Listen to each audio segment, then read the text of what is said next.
เทศขออนุญาตอ่านโอวาทธรรมของพระพรหมมุนีประธานสำนักงานกำกับดูแลพระธรรมทูตไปต่างประเทศในการประชุมสมัชชาสงฆ์ไทยสหรัฐอเมริกาสมัยสามัญประจำปีครั้งที่ 48 ดังนี้สมเด็จพระสัมมาสัมพุทธเจ้าได้ทรงวางอุดมการณ์ไว้ในบทพุทธพจน์ว่าจรถะภิกขเวจาริกังพหุชนะกิตายะผู้ชนะสุขายะโลกานุกรรมปายะซึ่งไม่ได้หมายถึงการจาริกด้วยเท้าเพื่อการเผยแผ่ธรรม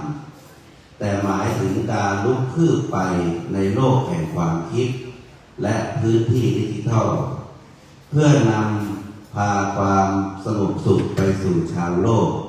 ที่กำลังเหนื่อยล้าจากไฟแห่งความขัดแย้ง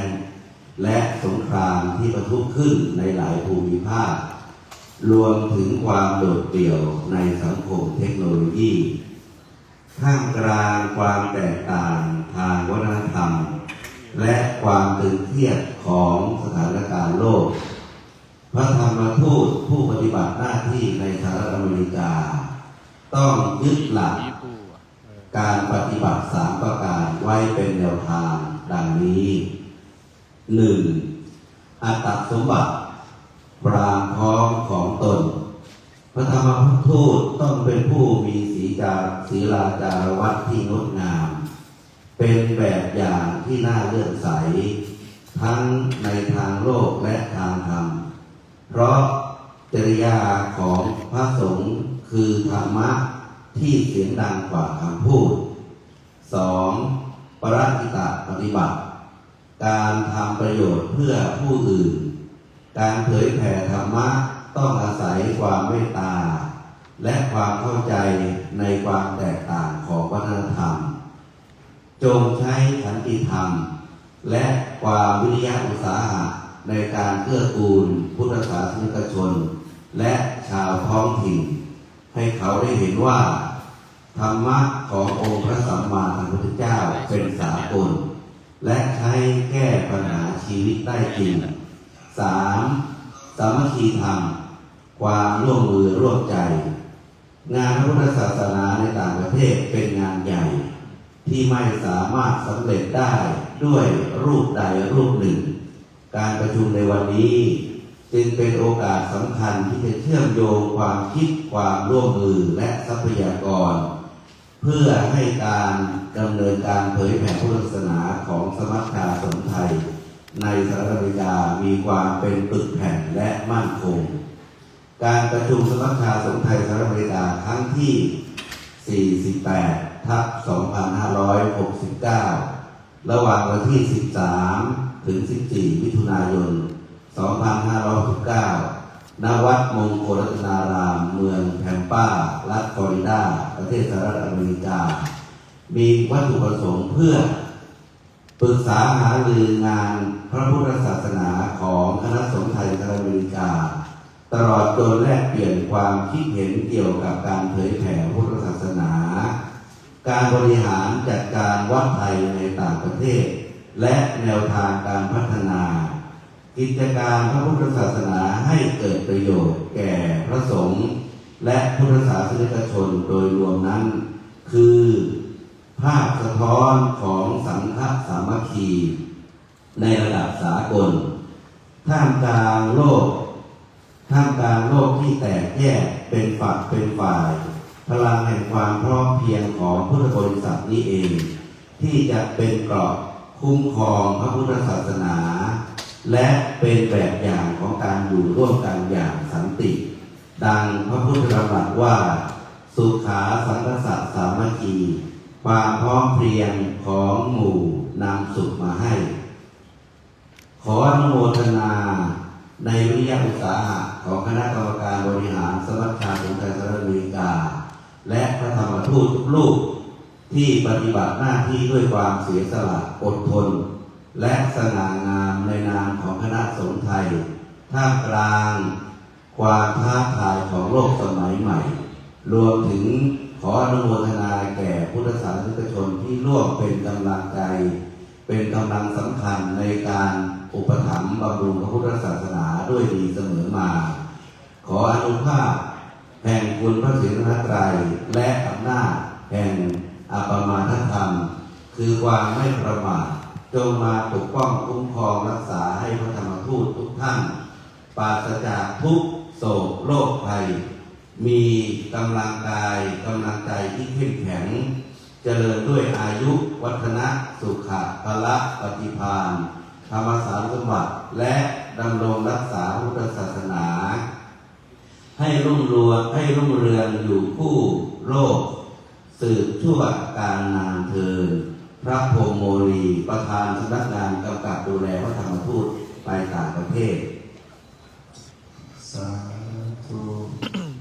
เป็นสามจากพระพรหมโมลีครับอันดับต่อไปขอกราบนิมนต์พระเดชพระคุณพระเทพวชิรวิเทศประธานสำนักงาน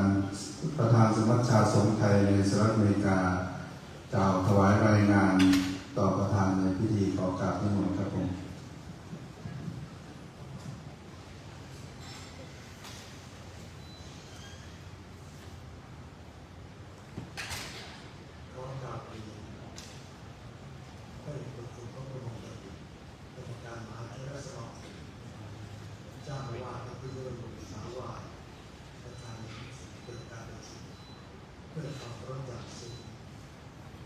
พระธรรมวชิราจารย์รองประธานสำนักงานกำกับดูแลพระธรรมทูตไปต่างประเทศผู้อำนวยการนี่ระบบมักใหม่ครับ มหาวชิราลงกรณ์ เอาขอไก่ต้องยืดออก บาลีเทรวาทวิทยาลัยพระเทพวชิราสารบัณฑิตรองอธิการบดีฝ่ายวางแผนและพัฒนามหาวิทยาลัยมหาจุฬาลงกรณราชวิทยาลัยพระมงคลรัตนบุเชษเจ้าวาดพระมงคลรัตนารามจำป้าประธานจัดงานการประชุมครั้งนี้พระเถรานุเถระประสังฆาธิการจากประเทศไทยท่านประธานองค์กรพระธรรมทูตจากนานาประเทศทั่วโลกตลอดถึงพระธรรมทูตที่ปฏิบัติศาสนกิจอยู่ในส่วนต่างๆของโลกทุกรูปด้วยความเคารพนับถือขอเจริญพรคุณปรินาศรีวณิชที่ปรึกษาด้านวิจัยและพัฒนาวิชาการพระพุทธศาสนาปฏิบัติหน้าที่แทนผู้อำนวยการสำนักงานพระพุทธศาสนาแห่งชาติอาจารย์คุณสมบัติใหม่ประธานจัดงานฝ่ายคารวะคณะกรรมการวัดมงคลรัตนารามจำป้าคณาจารย์เจ้าหน้าที่มหาวิทยาลัยมหาจุฬาลงกรณราชวิทยาลัยคณะพระธรรมทูตเครือข่ายพิธีทุกภาคพื้นอเมริกาและแขกผู้มีเกียรติทุกท่านในนามของคณะกรรมการอเมริกาและมวลสมาชิกของสมัชชาสงฆ์แห่งสหรัฐอเมริกาขอกราบขอบพระคุณเป็นอย่างสูงที่พระเดชพระคุณได้มีเมตตาจิตเดินทางมาเป็นประธานในพิธีเปิดการประชุมสมัชชาสงฆ์ไทยในสหรัฐอเมริกาณวัดมงคลรัตนารามเมืองแคมป้ารัฐฟลอริดาสหรัฐอเมริกาแห่งนี้นับเป็นเกียรติและเป็นมงคลของวัดมงคลรัตนารามแคมป้าแห่งนี้เพราะนอกจากจะรับเป็นเจ้าภาพจัดการประชุมสมัชชาสงฆ์ไทยอเมริกาสมัยสามัญประจำปีพุทธศักราช2000ครั้งที่ 48/2569 ยังเป็นเจ้าภาพจัดโครงการอบรมพระธรรมทูตเครือข่ายวิถีพุทธภาคพื้นอเมริกาครั้งที่ 4/2569 ด้วยจัดพิธีบำเพ็ญทักษิณานุปทานอุทิศถวายแด่พระบุรพาจารย์ผู้มีอุปการะคุณและสัมมนา 50 ปีสมัชชาสงฆ์ไทยอเมริกาและที่สำคัญการได้มาร่วมประชุมของพระมหาเถระพระเถรานุเถระและผู้แทนของหน่วยราชการนักวิชาการให้กำลังใจแก่พระธรรมทูตที่ปฏิบัติศาสนกิจในต่างประเทศด้วยความ เสียสละและเพียรพยายามในการสร้างวัดในดินแดนส่วนนี้และยังได้พบปะพระธรรมทูตที่โลกเดินทางมาร่วมทั่วโลกที่เดินทางมาร่วมในการประชุมครั้งนี้ด้วยในโอกาสนี้กราบผมขออนุญาตกล่าวถวายรายงานการดำเนินกิจการของสมัชชาสงฆ์ไทยสมริกาขอสังเกตดังต่อไปนี้สมัชชาสงฆ์ไทยสมริกาได้ก่อตั้งขึ้นตั้งแต่ปีพุทธศักราช 2519 โดยมีวัตถุประสงค์เพื่อสนองงานคณะสงฆ์แห่งประเทศไทยในการประกาศและเผยแผ่พุทธศาสนาในฐานะพระธรรมทูตไทยที่ได้รับอนุมัติจากมหาเถรสมาคมให้ปฏิบัติศาสนกิจในประเทศสหรัฐอเมริกาเป็นองค์กรการประสานงานระหว่างพระธรรมทูตไทยที่ปฏิบัติศาสนกิจในแต่ละรัฐเพื่อแลกเปลี่ยนเรียนรู้ประสบการณ์และเพื่อช่วยเหลือแนะนำให้การดูแลกิจการวัดไทยในภาคประเทศอเมริกายังได้จัดสร้างศรัทธาความร่วมมือในการทำงานระหว่างองค์กรพระธรรมทูตไทยในต่างประเทศทั่วโลกด้วยปัจจุบันนี้สมัชชาสงฆ์ไทยในอเมริกามีสมาชิกจำนวนทั้งหมด128 วัดโดยแบ่งออกเป็น3 ประเภทด้วยกันคือ 1. วัดที่มีเอกสารหลักฐานจัดการตั้งองค์กรศาสนาถูกต้องตามกฎหมายของประเทศอเมริกา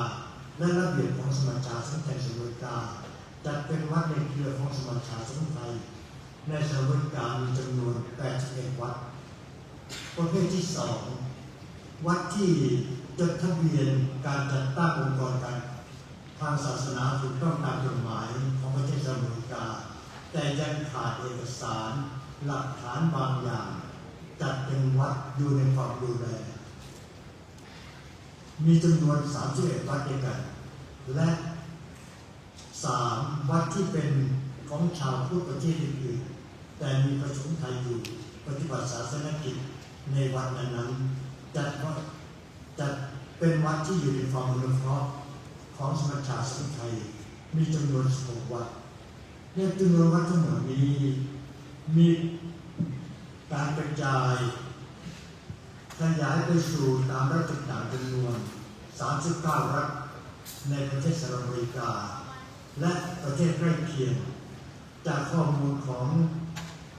การสำรวจพระจำพรรษาปีพุทธศักราช 2568 ที่ผ่านมาพบว่ามีพระธรรมทูตปฏิบัติศาสนกิจในวัดของมลรัฐต่างๆทั้งหมดจำนวน640 รูปแบ่งเป็นพระธรรมทูตที่ผ่านการอบรมโครงการพระธรรมทูตไปต่างประเทศตั้งแต่พุทธศักราช 2538 ถึงพุทธศักราช 2568 คือรุ่นที่ 1 ถึงรุ่น 31 จำนวน374 รูปและที่ผ่านมติจากศูนย์ควบคุมครับภิกษุสามเณรไปต่างประเทศมีอีกจำนวน260 รูปองค์กรสมัชชาสงฆ์ไทยในอเมริกามีระบบการบริหารโดยคณะกรรมการอำนวยการทั้งสิ้น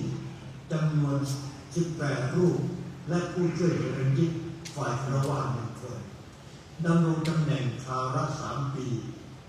มาจากการเลือกตั้งของเจ้าอาวาสวัดหรือหัวหน้าสงฆ์ที่วัดที่สังกัดประเภทในเครือของสมัชชาสงฆ์ไทยในอเมริกามีจำนวน81 วัดด้วยเหตุที่ประเทศอเมริกาปกครองด้วยระบบพลรัฐกฎหมายและระเบียบปฏิบัติที่แตกต่างกันซึ่งมีผลต่อการปฏิบัติศาสนกิจของธรรมทูตดังนั้นเพื่อให้มีการปฏิบัติศาสนกิจของธรรมทูตกระจายอยู่ทั่วไปประเทศอเมริกาให้มีความเป็นเอกภาพเข้มแข็งตั้งมั่นแห่งพระธรรม มีทิศทางการปฏิบัติหน้าที่ไปในทางที่ทิศทางเดียวกันจึงได้จัดให้มีการประชุมสมัชชาสงฆ์ไทยในสหรัฐอเมริกาขึ้นเป็นประจำทุกปีปีละ2 ครั้งคือประเภทประชุมสามัญประจำปี1 ครั้งและประชุมสมัยวิสามัญหรือประชุมเจ้าวาดแต่ละวัดประจำปี1 ครั้งพร้อมทั้งการประชุมดำเนินการต่างๆทั้งออนไลน์และออนไซต์และแต่มีความจำเป็นที่ประธานเรียกประชุมเพื่อให้การบริหารงานขององค์กรเป็นไปด้วยความเรียบร้อยดีงามของตามวัตถุประสงค์ที่ได้วางไว้วันนี้ได้เวลาอันเป็นมงคลฤกษ์แล้วกราบผมขอกราบอาราธนาพระเดชพระคุณได้ในฐานะประธานในที่ประชุมได้โปรดเมตตากล่าวให้ผมว่าแก่คณะพระธรรมทูตที่มาร่วมประชุมในครั้งนี้และกล่าวเปิดประชุมเพื่อเป็นขวัญกำลังใจตลอดถึงแนวทางนโยบายคำแนะนำที่เป็นประโยชน์แก่พระธรรมทูตตามสมควรแก่ความเมตตามสมควรแก่เวลาเป็นต้นณวันนี้เป็นต้นไปกราบเรียนมาด้วยความเคารพอย่างสูง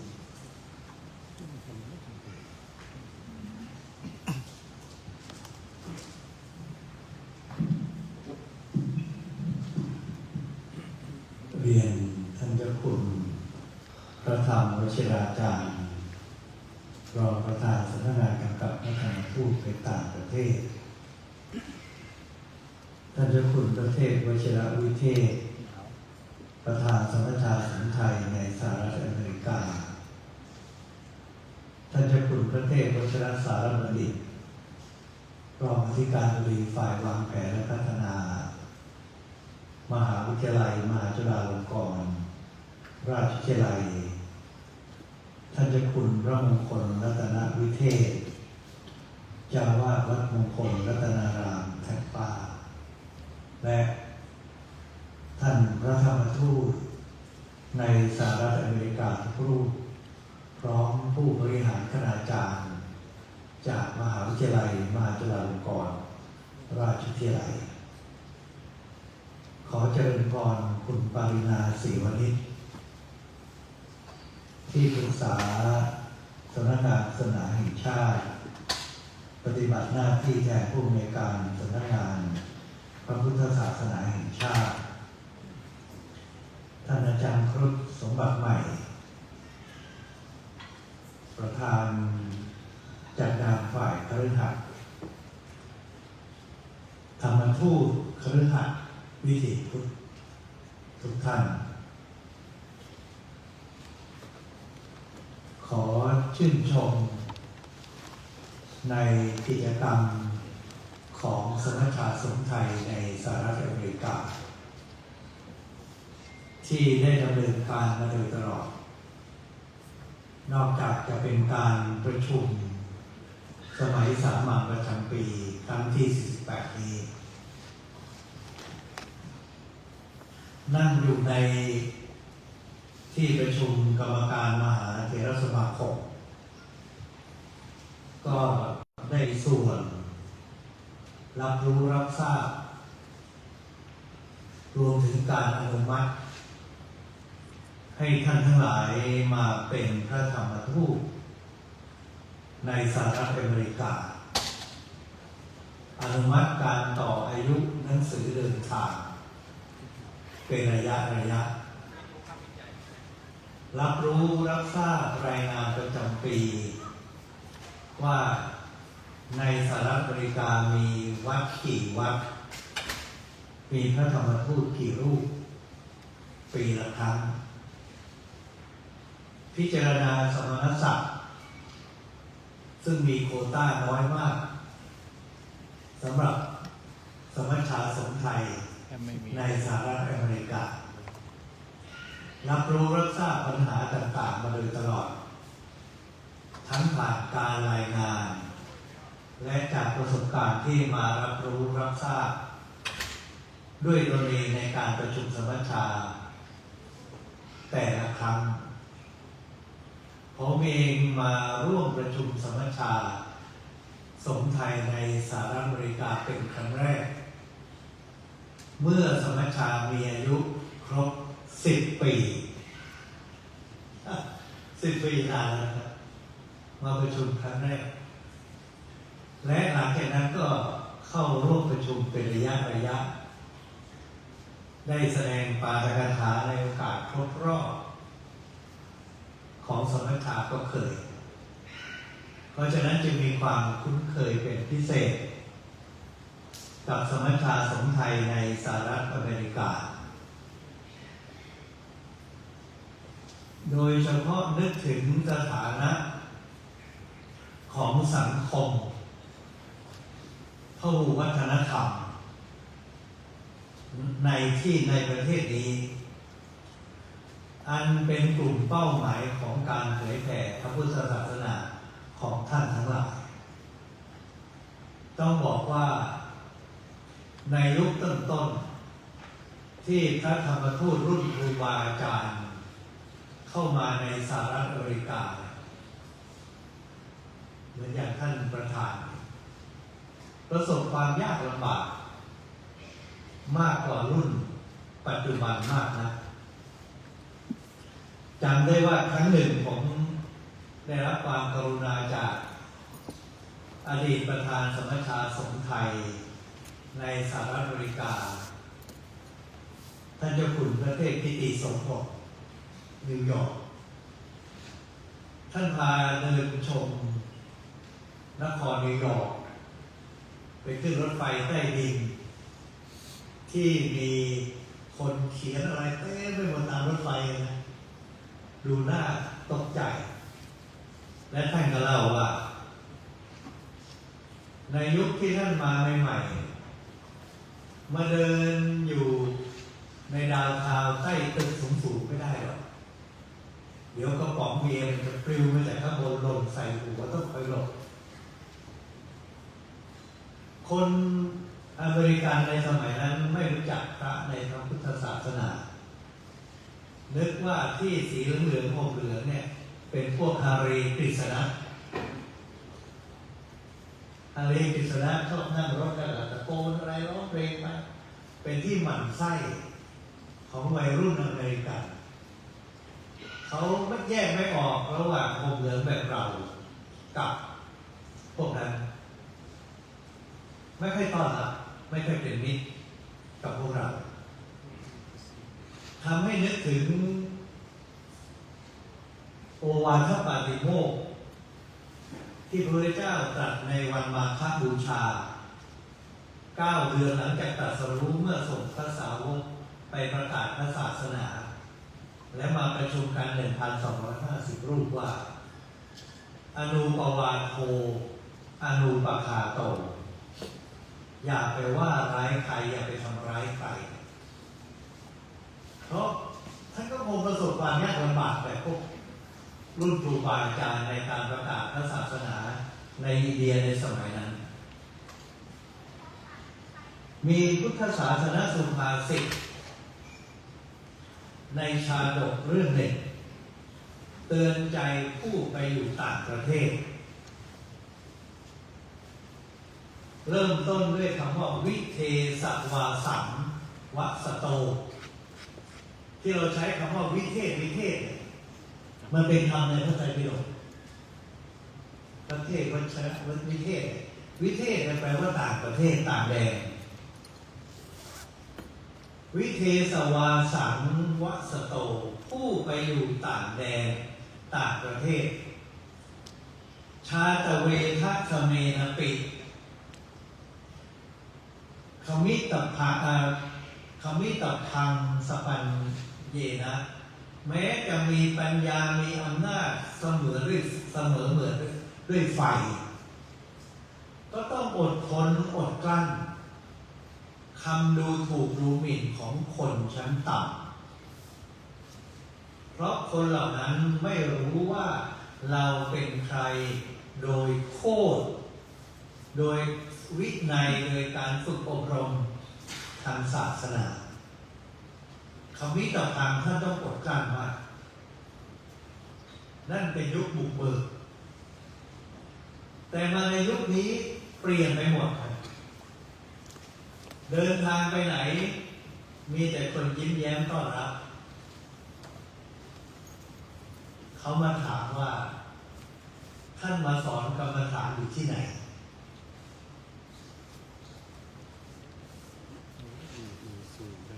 เจอคนอเมริกันที่เวลาเช็ค security ก็ยื่นมาประดมมือบอกช่วยเบรสให้เขาหน่อยขอพรเพราะว่าตอนนี้เนี่ยเรื่องของกรรมฐานเขารู้แล้วว่าต้องพุทธศาสนา mindfulness เรื่องสติเขากำลังต้องการในสังคมที่แข่งขันสูงที่มีสเตรสมีความเคร่งเครียดโรงเรียนบางสเตทสอน mindfulness ให้กับเด็กปี 2014 12 ปีมาแล้วTime Magazine ขึ้นปก Mindful Revolution การปฏิวัติด้วยสติโลกตะวันตกไม่ใช่เฉพาะสหรัฐอเมริกาเรียกหา Mindfulness ซึ่งสติผมจัดประชุมวิสาขบูชาโลกหลายปีมาแล้วเชิญชาวพุทธในอเมริกาและในยุโรปมาสัมมนากันเรื่อง Mindfulness เขาเปิดหลักสูตร Retreat อบรมเรื่อง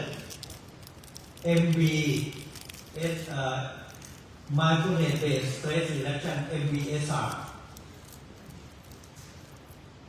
คิดเงิน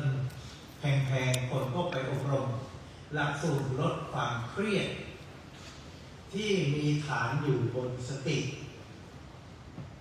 วิทยาลัยการแพทย์สอนเรื่อง mindfulness เรื่องสติอันนี้ต้องขอบคุณ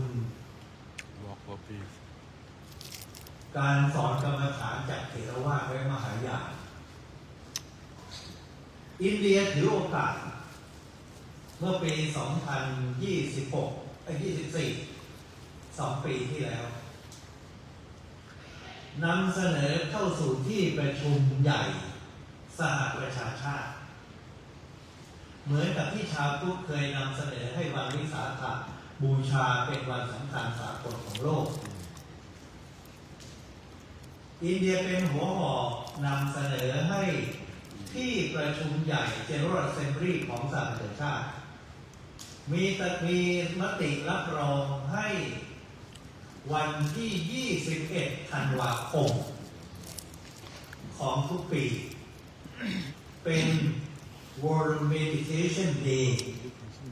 เป็นวันกรรมฐานโลกเขาชิงธงนำเสนอไปแล้วและที่ประชุมใหญ่ก็รับรองไปเรียบร้อย World Meditation Day ตอนนี้กระทรวงวัฒนธรรมประเทศไทยส่งเอกสารบ้างมาพบบ้างเพื่อนำเรื่องเข้าคณะรัฐมนตรีว่าให้ประเทศไทยเป็น Global Meditation Hub เป็นศูนย์กรรมฐานโลกหรือศูนย์สมาธิโลกเสนอไปคุยกับเป็นคนยังไม่เรียบร้อยดีก็หมายความว่าสถานการณ์ปัจจุบันนั้นเอื้อต่อการเผยแผ่พระพุทธศาสนาเป็นอย่างมากเป็นแต่เพียงว่าในฐานะสมัชชาสงฆ์ไทยเราจะเตรียมตัวอย่างไรรับพระวิปัสสนาจารย์เข้ามาอยู่ประจำวัดต่างๆ228 วัด640 รูปเรามีมาตรฐานของวิปัสสนาจารย์แค่ไหน มีการวางแผน เอาแล้วที่พูดกัน เชิ เมื่อง รุกอย่างไร นอกจากกรรมฐานแล้ว ท่านจะเผยแผ่ในรูปไหนบ้าง นอกจากรายงานประจำปี ด้านบริหาร การศึกษาการเผยแผ่สาธารณูปการสาธารณสงเคราะห์ที่ท่านทำรายละเอียดเหล่านี้ลงลึกไปในเชิงรุกไม่ใช่ตั้งรับคืออย่างไร ผมตั้งคำถามนี้เพราะสมัชชามีอายุกึ่งศตวรรษแล้ว เราจะรุกก้าวหน้าไปมากกว่านี้คือทำอย่างไร ถ้าถามผมในฐานะที่นั่ง อยู่ท้ายสุด ฟังรายงาน ตื่น จากสมัชชาเข้าผ่านสำนักงานกำกับท่านธรรมทูตไปต่างประเทศเข้ามหาสมาคมผมว่ามันถึงเวลาแล้วที่จะต้องทำอะไรมากกว่านี้ เย็นดีเย็นดี ทำอะไรมากกว่านี้ในเชิงรุก เริ่มด้วยการทำแผนพัฒนางานพระธรรมทูตในกำกับของสำนักงานสงฆ์ไทยในสหรัฐอเมริกาทำแผนเสร็จแล้วอย่างน้อยแผนระยะ2 ปีก็ได้เพราะว่าเราเลือกตั้งผู้บริหารครั้งหนึ่ง2 ปี ผู้เข้ามาใหม่เนี่ยจะรับตำแหน่งใหม่ใน2 ปีเนี่ยท่านจะพาวัดทั้ง128 วัดทำงานอะไรในนามสมชาได้ไหมและ128 วัดทั่วประเทศนี้มีแผนในการทำงานให้กับการบริหารการเผยแผ่รูปการสาธารณสุขเป็นต้นอย่างไร จริง แผนจะกำหนดวิชั่นวิสัยทัศน์ภาพในอนาคตที่พึงประสงค์ของแต่ละวัดและภาพที่พึงประสงค์ของสมัชชาองค์รวมเราจะไปทางไหน สร้างภาพฝันร่วมกับวิชั่นวิสัยทัศน์แต่อย่าฝันในใจเขียนเป็นลายลักษณ์อักษรให้มหาเถรสมาคมให้สำนักงานกำกับดูแลพระธรรมทูตสายต่างประเทศให้สำนักงานสลายแห่งชาติได้มีส่วนร่วมฝันกับท่านเขาจะได้ถวายอุปถัมภ์ได้ถูกเราจะเอางบประมาณจากท่านไปปริญญาเนี่ยเขาขออย่างเดียวท่านแผนเดี๋ยวท่านมาพูดย้ำให้หน่อยถ้าไม่มีแผนก็ถวายอุปถัมภ์ตามอัธยาศัยเขาไม่รู้ว่าพระคุณเจ้าต้องการอะไรและไปทำอะไรได้มันรวมไปถึงการบริหารการปกครองที่ท่านแยกออกเป็นมลรัฐเนี่ยมันมีเท่าไรอย่างไรนั่นคือคนทำงานมันจะอยู่ในนั้นหมดและเรื่องทำแผนก็ไม่ยากมหาวิทยาลัยมหาจุฬาลงกรณราชวิทยาลัยมีประสบการณ์ในการทำแผนมามากกว่า20 ปีถึง30 ปีแผนระยะยาว5 ปีนะท่านทำไปแล้วรองฝ่ายวางแผนได้อยู่ที่นี่พาคณะมาช่วยกันพวกท่านก็ให้ข้อมูลให้ความฝันเป็นตัวเลขเป็นอะไรกันเสนอแผนเข้าสู่มหาเถรสมาคมให้ท่านแอปพรูฟจะแผน5 ปีแผน2 ปีอะไรก็แล้วแต่ให้มันดีและในแผนนั้นนอกจากมีวิสัยทัศน์ยังมีอะไรมากมายมีทาร์เก็ตมีเป้าหมายผมก็เห็นผู้แทนสำนักงานแม่กองทำสนามหลวงบาลีสนามหลวงพามาสอบกันที่นี่แล้วเราก็หาคนสอบ แต่ถ้าทำแผนมันจะบอกล่วงหน้าว่าปีหน้าจะมีคนสอบบาลีเท่าไหร่ ขาดไป จะมีสอบนักธรรมเท่าไหร่และจะไปเปิดสอบเพิ่มเติมที่ไหนอย่างไรอันนี้กล่าวในฝ่ายการศึกษาโรงเรียนพุทธศาสนาวันอาทิตย์เปิดกี่แห่งจะมีนักเรียนเท่าไหร่จะร่วมกับครุศาสตร์จุฬาหรือที่ไหนอย่างไรหรือมหาจุฬาอย่างไรนี่หมดเสร็จแล้วประเมินแผนว่าอบรมกรรมฐานจะจัดที่ไหนอย่างไรมีหมดสุดท้ายทำได้แค่ไหนอย่างไรตามแผนตามเป้าหมายหรือไม่เราก็มาสรุปแล้วก็รายงานอีกฉบับหนึ่งไปยังประเทศไทยมหาเถรสมาคมก็ชื่นใจสำนักพุทธก็ฟังอ่านรู้เรื่องคนตั้งเยอะแยะมาอยู่ที่นี่ทำอะไรมากมายมหาศาลแต่มันไม่มีลิเทอเรเจอร์ไม่มีวรรณกรรมที่มันเป็นภาษาที่ราชการเข้าใจภาษาแผนมหาวิทยาลัยมหาจุฬาลงกรณ์และวิทยาลัยก่อนจะมีแผนรัฐบาลไปรับรองก็อยู่ที่วัดมหาธาตุไปแต่พอเรานำทำแผนพัฒนามหาวิทยาลัยระยะ 5 ปีตั้งแต่ปี 2535จุฬาหรือที่ไหนอย่างไรหรือมหาจุฬาอย่างไรรัฐบาลรู้เรื่องว่าทำอะไรปี 2540 จึงตามพระราชบัญญัติมหาวิทยาลัยมหาจุฬาลงกรณราชวิทยาลัย5 ปีแล้วจะทำแผนมันเปลี่ยนแปลงทันทีแต่ทำอย่างไรมันเป็นเทคนิคเป็นภาษาเทคนิคท่านจะต้องมีพี่เลี้ยงคอยช่วยในการดำเนินการเพื่อยกระดับมาตรฐานงานพระธรรมทูตทั่วโลกไม่ใช่เฉพาะในอเมริกายุโรปเอเชียทั้งหมดแต่เริ่มจากที่นี่ท่านที่เป็นผู้แทนจากประเทศอื่นๆมานั่งฟังอยู่ก็เรียนถวายด้วยผมเห็นว่าถึงเวลาเราไม่ต้องทำงานเชิงรับอย่างเดียวต้องเป็นเผยแผ่เชิงรุกให้สำนักงานกำกับและธรรมทูตสายต่างประเทศมาเป็นพี่เลี้ยงไม่เห็นทางอื่นนะครับที่จะลุกขึ้นไป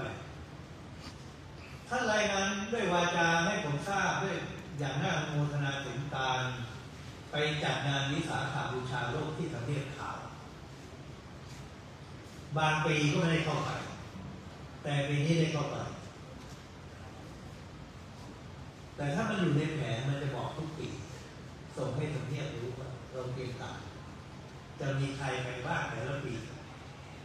แม้แต่จะไปร่วมงานที่นิวยอร์กวิสาขบูชาโลกซึ่งผู้แทนถาวรของแต่ละประเทศที่นับถือศาสนาก็ต้องเวียนกันเป็นเจ้าภาพสมัชชาไปจับมือ MOU ก็ได้อยู่ในแผนเราจะส่งคนไปร่วมทุกปีเขาก็เป็นกำไรสัก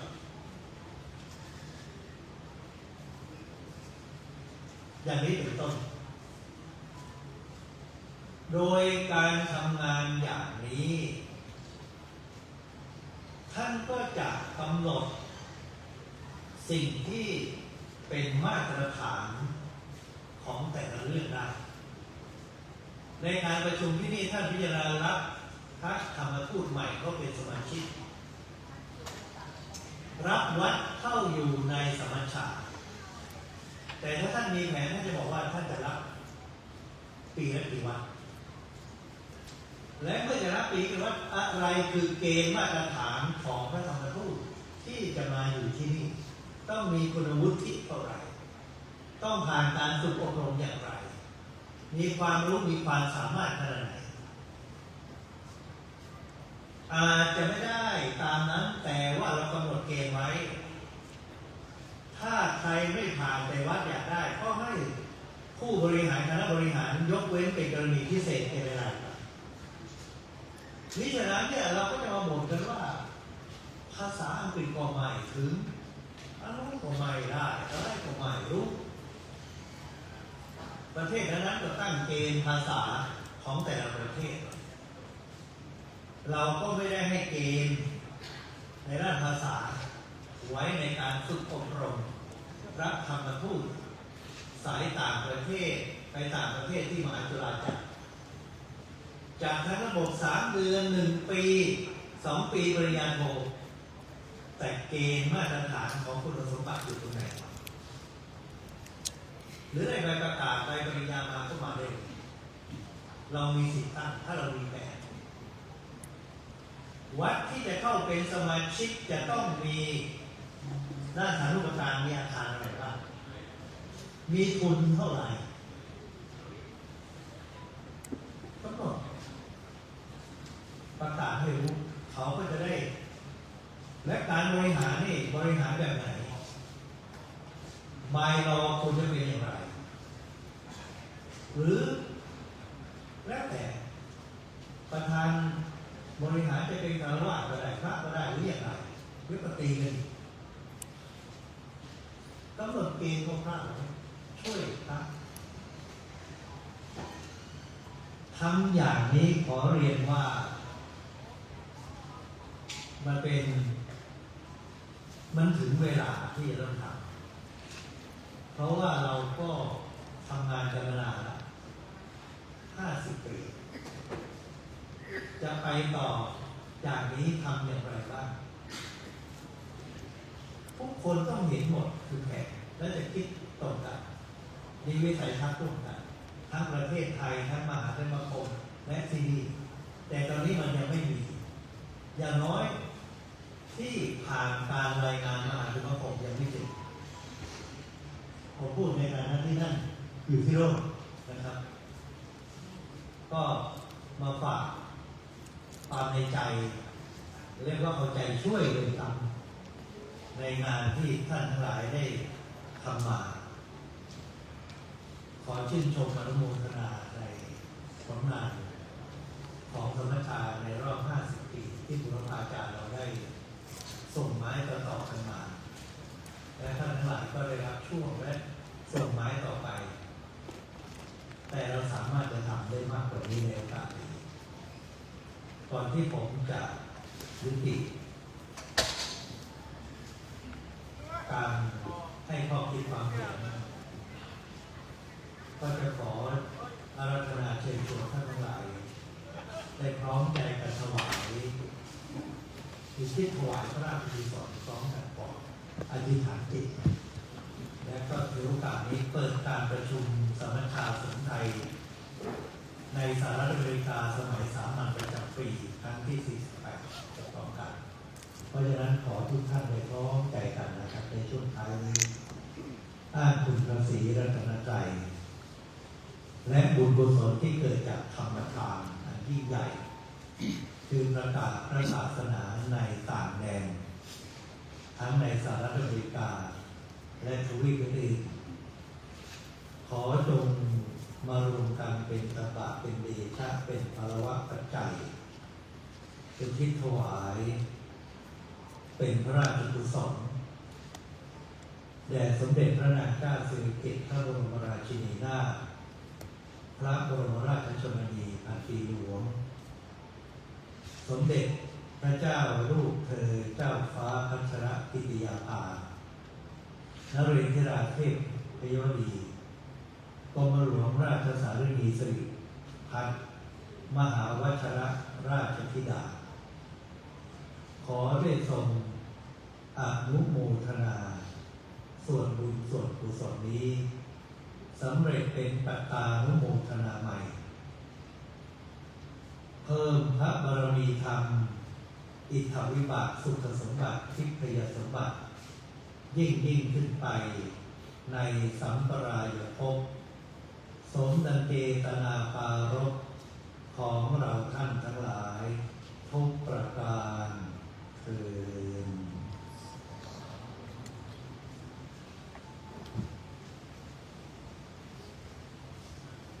ครับขอบพระคุณในเมตตาธรรมของพระเดช ธีลำดับต่อไปขอเชิญคุณปารินาศรีวณิชที่ปรึกษาด้านวิจัยและการพัฒนาการด้านพระพุทธศาสนาผู้แทนสำนักงานพระพุทธศาสนาแห่งชาติกล่าวถวายข้อคิดเห็น10 นาทีขอเจริญพร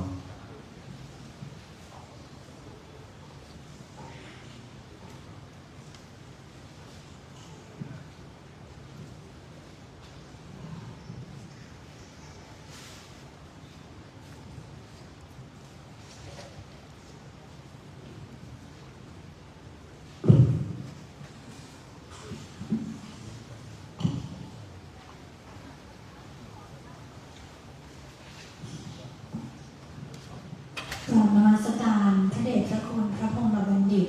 กรรมการมหาเถรสมาคมประธานในพิธีพระธรรมวชิราจารย์รองประธานสำนักงานกำกับดูแลพระธรรมทูตไปต่างประเทศพระเทพวชิรวิเทศประธานสมัชชาสงฆ์ไทยในสหรัฐอเมริกาพระมงคลรัตนวิเทศเจ้าอาวาสวัดมงคลรัตนารามแถมป้าพระเถรานุเถระและพระธรรมทูตไทยที่ปฏิบัติศาสนกิจณสหรัฐอเมริกาที่เคารพทุกรูปเรียนท่านอาจารย์ครุฑสมบัติใหม่ประธานจัดงานฝ่ายคารวาสท่านอุปธรรมทูตคฤหัสถ์และท่านผู้มีเกียรติทุกท่านดิฉันผู้ช่วยศาสตราจารย์ปารินาศรีวณิชที่ปรึกษาด้านวิจัยและพัฒนาวิชาการพระพุทธศาสนารู้สึกเป็นมงคลและเป็นเกียรติอย่างยิ่งที่ได้รับมอบหมายจากท่านผู้อำนวยการสำนักงานพระพุทธศาสนาแห่งชาติให้เป็นผู้แทนสำนักงานพระพุทธศาสนาแห่งชาติมาเข้าร่วมประชุมสมัชชาสงฆ์ไทยในสหรัฐอเมริกาสมัยสามัญประจำปี 2569 ท่ามกลางพระธรรมทูตไทยในต่างแดนณวัดมงคลรัตนารามเมืองแทมปารัฐฟลอริดาสหรัฐอเมริกาแห่งนี้สำนักงานพระพุทธศาสนาแห่งชาตินำโดยท่านอุดมพรเอกเอี่ยมผู้อำนวยการใหญ่ท่านปัจจุบันตระหนักดีถึงบทบาทของสำนักงานพระพุทธศาสนาแห่งชาติในการดำเนินงานสนองคณะสงฆ์และรัฐบาลด้วยการอุปถัมภ์คุ้มครองทำนุบำรุงส่งเสริมกิจการพระพุทธศาสนาและสำหรับการเผยแผ่พระพุทธศาสนาในต่างประเทศนั้นเป็นหนึ่งในภารกิจที่ท่านผอ.พส.ท่านอุดมพรให้ความสำคัญเป็นอย่างยิ่งและกำชับให้ดิฉันพร้อมด้วยท่านผู้อำนวยการสุพัฒน์เมืองมัชฉาผู้อำนวยการกองพุทธศาสนาศึกษาที่ได้รับมอบหมายมาราชการในการประชุมครั้งนี้เพื่อจะได้นำประเด็นต่างๆไปพิจารณาหารือในการส่งเสริมการเผยแผ่พระพุทธศาสนาให้ดียิ่งขึ้นตลอดหลายทศวรรษที่ผ่านมาพระธรรมทูตไทยมีบทบาทในการปฏิบัติศาสนกิจสำคัญในการสืบทอดพระธรรมวินัยและเผยแผ่พระพุทธศาสนาให้กับพุทธศาสนิกชนไม่ว่าจะเป็นคนไทยหรือต่างชาติให้ดำรงอยู่ในสังคมพหุวัฒนธรรมณต่างแดนได้อย่างมั่นคงวัดไทยในต่างประเทศมิได้เป็นเพียงสถานที่ประกอบศาสนกิจศาสนพิธีของพุทธศาสนิกชนเท่านั้นแต่ยังเป็นศูนย์รวมจิตใจของคนไทยเป็นที่พึ่งของคนไทยในต่างแดนเป็นพื้นที่แห่งการเรียนรู้สืบสานและถ่ายทอดวัฒนธรรมประเพณีภาษาไทยและความเป็นไทยอีกด้วยรวมทั้งยังเป็นสะพานเชื่อมความสัมพันธ์ระหว่างประเทศไทยกับนานาชาติโดยเฉพาะในโลกที่กำลังมีความเปลี่ยนแปลงอย่างรวดเร็วและการสร้างสมดุลทางจิตใจเป็นสิ่งที่จำเป็นอย่างยิ่งดิฉันเองใช้ชีวิตอยู่ในต่างประเทศเป็นเวลากว่า 5-6 ปีจึงทราบดีว่าการใช้ชีวิตในต่างประเทศนั้นไม่ใช่เรื่องง่ายยิ่งการดำรงสมณเพศและการปฏิบัติศาสนกิจของคณะสงฆ์ทั้ง 6 ด้านไม่ว่าจะเป็นเรื่องของการปกครองคณะสงฆ์การศาสนศึกษาการเผยแผ่พุทธศาสนาสาธารณูปการและสาธารณสงเคราะห์ในต่างแดนนั้นน่าจะยิ่งยากขึ้นไปอีกด้วยปัจจัยด้านทรัพยากรด้านภาษากฎหมายและอื่นๆดิฉันขอกราบนมัสการด้วยความชื่นชมต่อบทบาทของพระธรรมทูตและผู้เกี่ยวข้องทุกท่านที่ได้วิริยะเสียสละและมุ่งมั่นในการปฏิบัติศาสนกิจอันสำคัญนี้ การประชุมสมัชชาสงฆ์ไทยในสหรัฐอเมริกาครั้งนี้นับเป็นเวทีสำคัญที่ทำให้พระธรรมทูตและผู้เกี่ยวข้องจะได้ร่วมกันแลกเปลี่ยนประสบการณ์ขับเคลื่อนภารกิจและกำหนดทิศทางการเผยแผ่พระพุทธศาสนาให้สอดคล้องกับบริบทในปัจจุบันทั้งของประเทศไทยสหรัฐอเมริกาและสังคมโลกการนี้สำนักงานพระพุทธศาสนาแห่งชาติจึงได้จัดสรรงบประมาณแผ่นดินจำนวน 430,000 บาท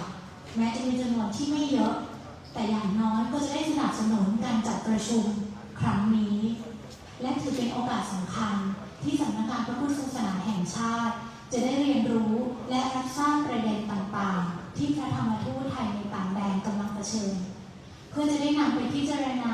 และประสานความร่วมมือในการส่งเสริมการเผยแผ่พระพุทธศาสนาและการปฏิบัติศาสนกิจของพระธรรมทูตไทย